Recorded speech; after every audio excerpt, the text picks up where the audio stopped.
show you some quads. Oh my goodness. It's happening. He's actually getting his phone out right now to show me his quads. All right, guys, let's go to John Vina for the official introductions. Evening is scheduled for three-minute rounds in the 145-pound featherweight division. This bout is proudly sponsored by McMulkin Cadillac of Nashua, New Hampshire, and your referee in charge of the action is Kevin McDonald. And now introducing first, fighting out of the blue corner, wearing black and red, and entering. Just so you folks at home know, Troy Pickering just pulled out a photo he keeps in his phone of his thighs. It's a quad selfie. I take them monthly. And then showed it to me with like dramatic flexing. Trying to impress her.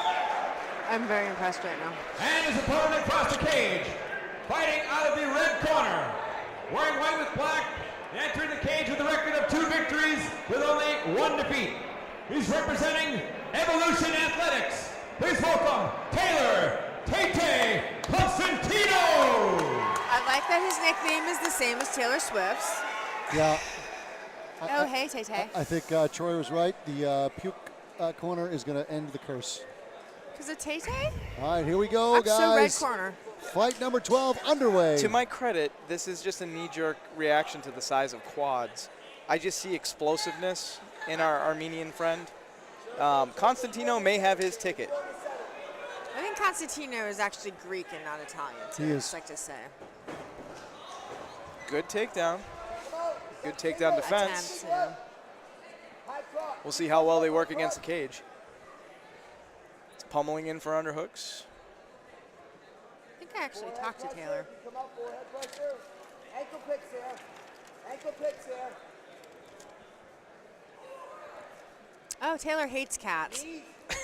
Oh, there you go. But he wears cat leggings to train sometimes. He likes to cook. And there's the takedown. Good high crotch takedown. He's trying to get up the fence, see if he can. Nope, sucked out from underneath him. Costantino's doing a good job. I think he realizes that brute strength is not going to work for him up top. He's going to have to try to do something tricky down the bottom. There's a decent leg ride. But he just put himself in a butterfly guard, which is kind of strange. Although it doesn't look like Ali Zebian knows exactly how to utilize an open guard. He's not really doing anything with his legs. Not now. at all. This could be bad news. This could spell disaster because he just passed a Yeah, he half doesn't- guard. This is why you really have to be well-rounded. What does Ali MMA do fight. right now, guys? He looks very inactive. So if you're not going to pursue a guard, then you need to get back up on your feet. Which he did try to do, but now he's holding onto the cage desperately. So from that open guard, a butterfly guard would have been smart, which he had for a second, but then he decided to just spread his legs and kind of lay there. Left knee to body. Left knee to body. This is exhausting for both fighters. And the 3 commentators. Best comment of the night right there. He's going to go for another high crotch takedown, and I think he's going to get it. Relax, Kay, relax. I don't know. Forehead, keep that forehead touching. He's going to wait until the weight is so one-sided and scoop out that leg from underneath. I will hope so. That's it. Good knee. That's it. Oh, he almost had it. You were right with what he was going to try to do. Now, ankle. This does become chess where they kind of have to guess what the other guy is going to try to do so they can try to counter what the other guy is going to do and then try to counter the counter. And it's Way not a lot too of fun. much thinking for me. So Ali's got to use that whizzer. If he's going to put in that overhook, he needs to whizzer hard and drive that shoulder into the ground. These little short, choppy shots are more of an annoyance than anything else. Those elbow, well, like this is Amy. If those were elbows to the side of the head, those can mess you up, but they can't do that here. They're going to make it out of the first round. I don't see anybody pulling anything out of their ass to finish this You know, fight yet. and a pretty slow first round, too. Not a lot of activity in the holds they were doing. It's what they did, I'll tell them this, is and I think Peg will agree, cage work is exhausting. It's a lot of pushing It really is. and trying to stay up on your feet and trying to take down. It's exhausting. It looks like Tay-Tay has a little little tiny cut over his little eye. cut. Yeah, Yep. it's not big. It's like a scratch. You got a little scratchy scratch. Tay-Tay does. I think you like saying Tay-Tay. I do. I like it. Tay-Tay. It's sassy. He was dancing again. Huh.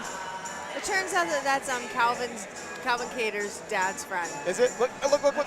Normally, apparently, Moses Cater, Calvin's younger brother, does the puke cleaning, but he's actually partying the Red Sea at a football game right now.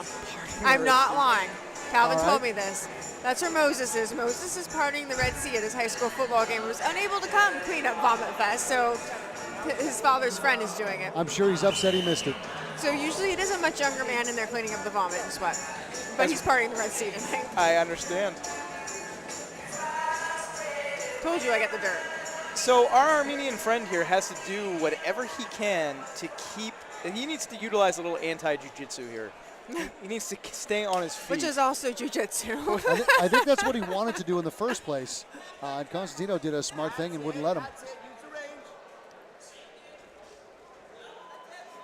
I mean, punching him in the face is a pretty good solution. Yeah, you know, some people punch to pass.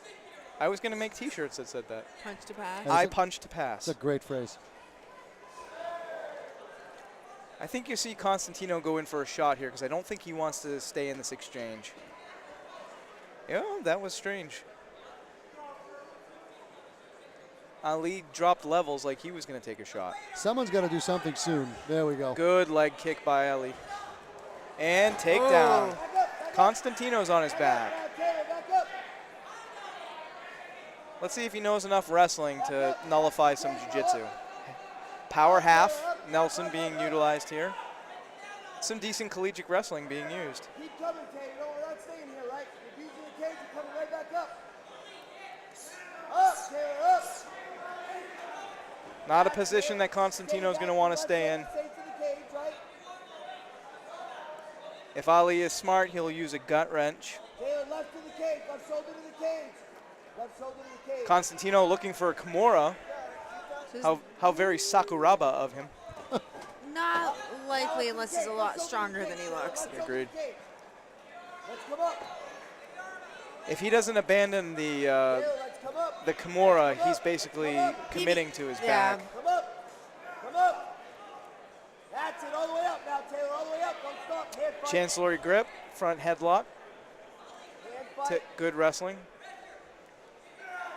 Pushing his weight in, making the sit out very difficult right now. Let's go, you're up. You're up. You're up now, you're up. Taylor's not doing much to get out of this. He is trying to prevent the choke. I wonder if the strength here is what's a factor. I'm kind of feeling that it might be. Sit out attempts. You might have been right about the stupid quads. Look at Ali using a spiral ride. Yep. I can hear his knuckles hitting Tay-Tay's head right now, and it is not good. It sounds like a watermelon being punched. I think if he doesn't start doing something to defend, the referee this should McDonald's looking at this He's to not stop. doing anything. Yeah, all he's doing is covering right now to try to avoid the blows. This is an amateur fight. McDonald giving him as much leeway as he possibly can, but I think he's going to step in and stop this And fight. the corner is just screaming at him to get up, which is... It's as a coach, and fight's been stopped. Called it with 10 seconds to go in the second. I don't know what that was. That was As a coach, you usually want to tell them how to get up. Exactly. You don't tell people what not to do. Don't get taken down. Don't get punched in the face. You tell them how to Get up. Get how, up. Yeah. Obviously, I would rather not lie here and get punched. Right. How are you two not talking about the flying belly flop fist thing he just did on the ground? It was pretty amazing, I'm not going to lie. It came off the cage like a Jimmy Superfly snuka. Yeah, thank you. And then finished with a double axe handle like Randy Macho Man Savage. Oh, let's just throw all the wrestlers in there. Striking the mat. I am so turned on by you right now with these I references. am With next brute to these force. two men whose nuts are just tingling for each other like crazy. I am all I'm that is scooting. man. Scooting. The references that, you know what? Look, as a stand-up comedian and a commentator, there's nothing more you want than a sidekick that not only gets you. Oh, now you're a sidekick. Well, Ha! he is for now. He hasn't earned his spot yet. They're leaning really close to each other too, like they're leaning towards each We're other. There's a gonna- lot of body language nice. happening. We're gonna right start now. hugging any minute now. I'm But no body language expert, but I'd say they're gonna make out pretty soon. not That- only that does he could happen. not only does he get my references, but he has references that I enjoy. So you guys really connect, is what you're telling That's me. 100%. I'm just going a to let the spark. accolades shower down on me. Let's go to the official announcement. 50 seconds of round number 2. Referee Kevin McDonald stops this contest. Here winner by that ends the curse. And so ends the Vomit Gate curse.